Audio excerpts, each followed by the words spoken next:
Good morning बच्चों। आगे का पॉइंट हम पढ़ेंगे मनोभार की प्रतिक्रिया। मनोभार की प्रतिक्रिया में मुख्य 4 प्रकार की है। वो शारीरिक प्रतिक्रिया, वार्तनिक एवं बोधात्मक, आवेगात्मक प्रतिक्रिया। तो उसमें सबसे पहले अपने पढ़ेंगे शारीरिक प्रतिक्रिया। व्यक्ति या प्राणी जब कोई बाह्य धमकी या चुनौती का अनुभव करता है तब परिस्थिति के साथ समायोजन करने के लिए तत्कालीन प्रतिक्रिया देने के लिए अधिक शक्ति की आवश्यकता उत्पन्न होती है। इस परिस्थिति का सामना करने के लिए स्वयं संचालित चेतातंत्र सक्रिय होता है। यानी शारीरिक प्रतिक्रिया हुई है, अपनी बॉडी का जो स्वयं संचालित तंत्र होता है ना, वो अपने आप सक्रिय हो जाता है। 1920 में वॉल्टर केनन ने मानव की समग्र प्रक्रिया का वैज्ञानिक वर्णन करके बताया है कि चुनौती या धमकी का सामना करने के लिए शरीर के कोशों में सक्रियता दिखाई देती है, जो अंतःस्रावी ग्रंथियों को सक्रियता बनाते हैं। केनन ने इस प्रतिक्रिया को लड़ो या भागो प्रतिक्रिया में पहचान करवाई। मनोभार के समक्ष दी जाने वाली शारीरिक प्रतिक्रिया का उद्गम स्थान मस्तिष्क का हाइपोथैलेमस है, जिस मनोभार के केंद्र के रूप में भी पहचाना जाता है। उसे हाइपोथैलेमस ऐसी परिस्थिति में 2 मुख्य मार्गों का प्रक्रिया प्रारंभ करता है। पहली है स्वयं संचालित चेतातंत्र के द्वारा और दूसरा है मस्तिष्क ग्रंथि को प्रवृत्त करके स्वयं संचालित चेतातंत्र के अनुकंपी और परानुकंपी तंत्र के ऐसे 2 भाग हैं।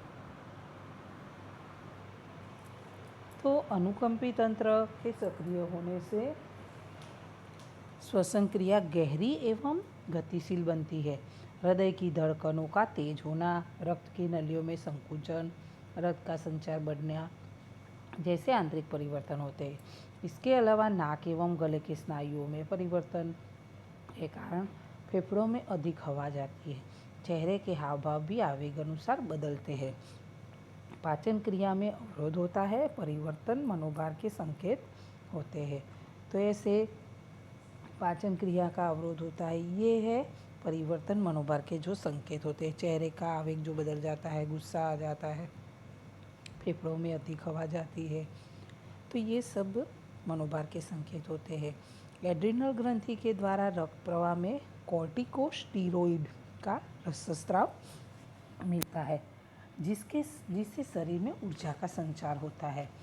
मस्तिष्क ग्रंथि के स्राव कंठ ग्रंथि में एवं एड्रिनल ग्रंथि को भी उद्दीपित करता है, जिसके रक्तस्राव के कारण उनके अनेक परिवर्तन होते हैं, जैसे कि बरोल अधिक रक्त कण छोड़ता है, जिससे खून जल्दी ठंडा हो जाता है।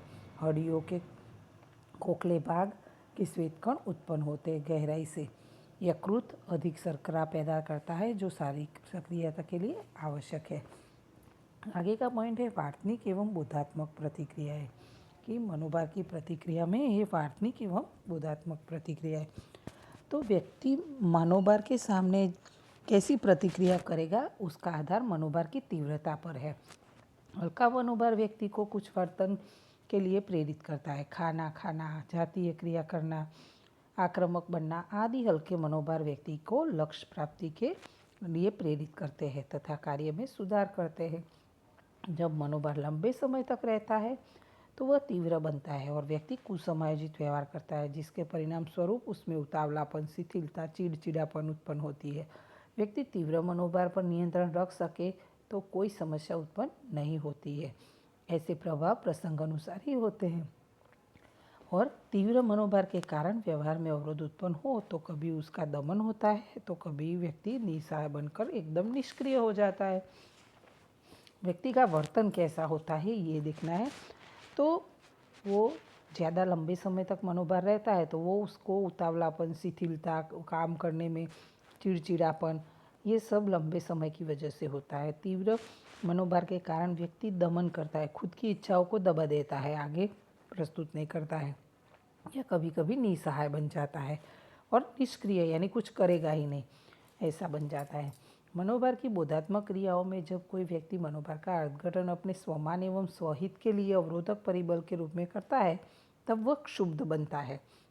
उसके बोधात्मक कार्यों पर उसका विपरीत प्रभाव पड़ता है।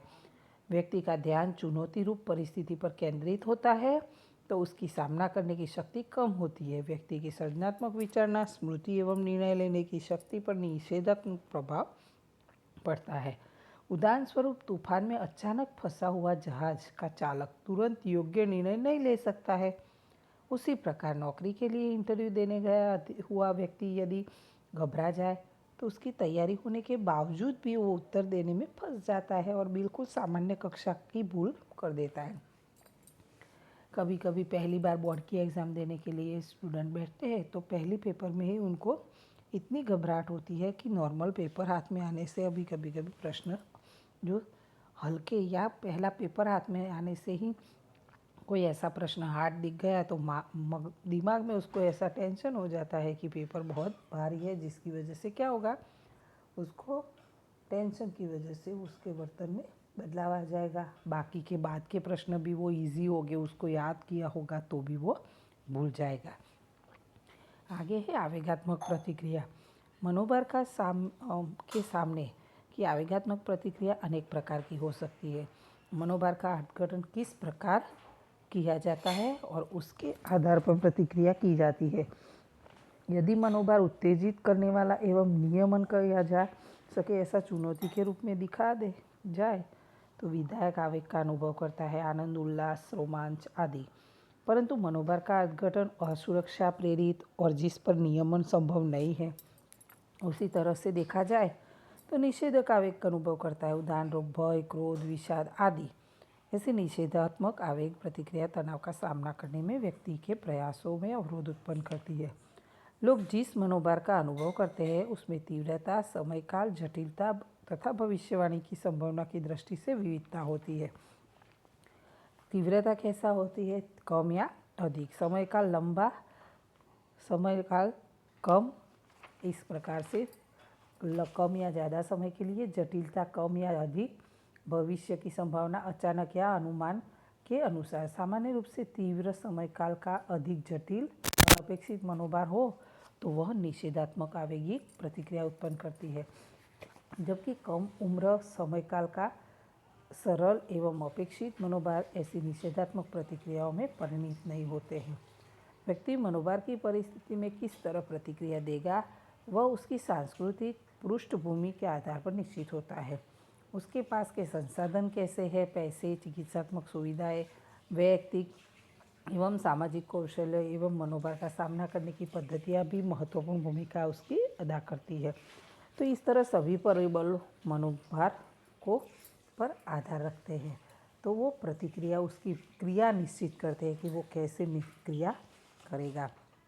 तो व्यक्ति आवेगात्मक प्रतिक्रिया किसके आधार पर करता है, वो व्यक्ति के तीव्रता कम हो, अधिक हो, समय कितना लंबे समय के लिए है या कम समय के लिए है, उस पर डिपेंडिंग करता है। तो बच्चों, ये आज के लिए वीडियो में इतना ही, और इस चैनल को आप लाइक और सब्सक्राइब करना भूलना नहीं।